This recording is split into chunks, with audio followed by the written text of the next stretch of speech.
ज्ञान की कहानी। एक बार की बात है। किसी गांव में बहुत ही गरीब किसान रहता था। वह किसान एक समय अमीर व्यक्ति भी रह चुका था। वह जब अमीर था तब भी और आज गरीब होने के बाद भी वह दूसरों की मदद किया करता था। वह जितना हो सकता था वह दूसरे की मदद करता था। वह किसान जब भी मंदिर जाया करता तो ईश्वर से धन मांगता ताकि वह दूसरे की मदद कर सके। ऐसे ही कुछ समय बिता। एक दिन किसान ने एक सपना देखा कि अगले दिन तुम्हारे घर पर एक साधु आएंगे। जब वह तुम्हारे घर आए तो उनके घर के अंदर आते ही उनके सर के पीछे डंडे से स्पर्श करना। डंडे से स्पर्श करते ही वह पूरे तरह से सोने के बन जाएंगे। इस तरह तुम फिर से एक अमीर आदमी बनकर दूसरों की मदद कर सकते हो। अगले दिन ऐसा ही हुआ। उस किसान के घर पर एक साधु ने दस्तक दिया। यह किसान पहले से ही डंडा लेकर तैयार था। जैसे ही वह साधु घर के अंदर आया, किसान से डंडे से उसके सर के पीछे स्पर्श किया और वह पूरी तरह सुने के बन गए। अब यह सब कुछ एक नाई, बाल काटने वाला, ने देखा लिया। यह नाई किसान के घर किसान का बाल काटने आया था। उस नाई ने सोचा, अगर किसी साधु को डंडा से मारने पर सोने का बदलता है तो मैं इस तरीके से बहुत ही अमीर बन सकता हूँ। मुझे भी साधुओं को डंडे से मारकर अमीर बना चाहिए।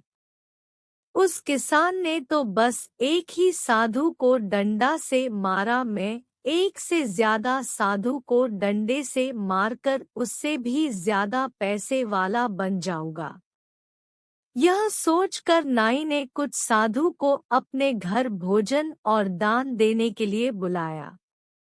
साधु भी परेशान थे कि जो नाई हमें कभी कुछ भी दान नहीं दिया, आज वह भोजन भी खिलाएगा और दान भी देगा। वैसे भी वह सभी साधु नाई के बताए समय पर नाई के घर पहुंच गए। नाई ने अपनी सारी तैयारी कर लिया था।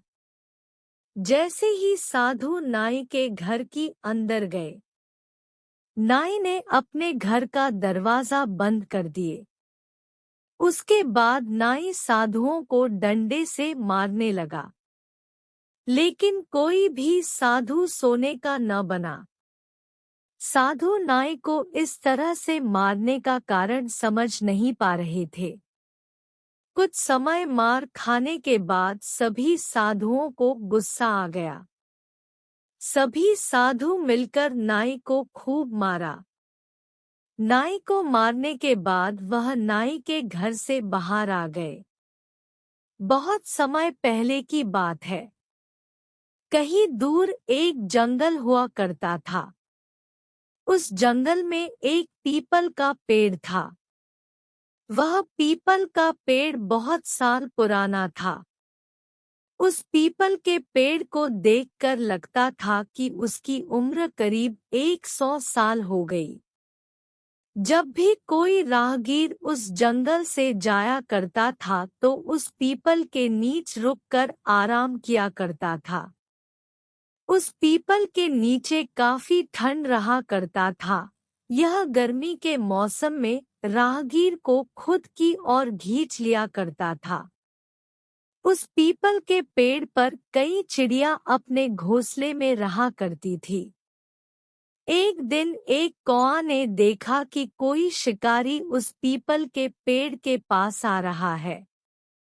कौआ जल्द से पीपल के पेड़ के पास आया और सभी को शिकारी के बारे में बता दिया। कौआ ने कहा, देखो यह किस तरह से हमें अपने जाल में फंसाने के लिए दाना डाल रहा है, पर हमें उस दाने की ओर देखना भी नहीं है। कौआ की जानकारी देने के बाद उस पीपल का कोई पंछी भी उस दाने को खाने नहीं गया। दोपहर का समय था। आकाश में उड़ रहे कुछ कबूतर का झुंड ने जमीन पर पड़े दाने को देखा। भूख एक ऐसी चीज है जो मौत की कुएं में भी डाल देती है। कबूतरों को दाना तो दिख रहा था, लेकिन शिकारी का जान नहीं दिख रहा था। सारे कबूतर जाल में फंस गए। सभी कबूतर रोने लगे। कबूतर का राजा बोला, अब रोने से कुछ नहीं होने वाला है, हमें एक साथ उड़ाना चाहिए। हम एक साथ उड़कर इस जाल को ले उड़ सकते हैं। राजा की बात मानकर सारे कबूतर एक साथ उड़े। एक साथ उड़ने के कारण वह कबूतर जाल को लेकर आकाश में उड़ गए। शिकारी का शिकार और उसका जाल भी देखते ही देखते गायब हो गया। इधर आकाश में उड़ने के बाद राजा ने कहा, हम सभी को दक्षिण की ओर चलना चाहिए। दक्षिण की ओर एक चूहा रहता है जो मेरा मित्र है। शायद वह हमारी मदद कर सकता है। राजा की बात मानकर सारे कबूतर दक्षिण की ओर चल दिए।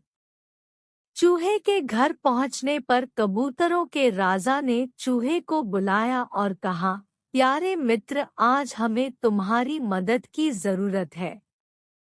तुम इस जाल को काट कर हमें आजाद कर दो। चूहे ने कहा, ठीक है, लेकिन यह सब कैसे हुआ?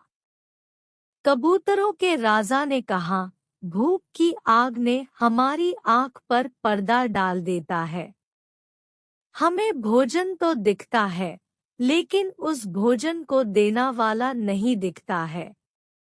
वह कैसा है? यह नहीं दिखता है। चूहे ने कहा, ठीक कह रहे हो।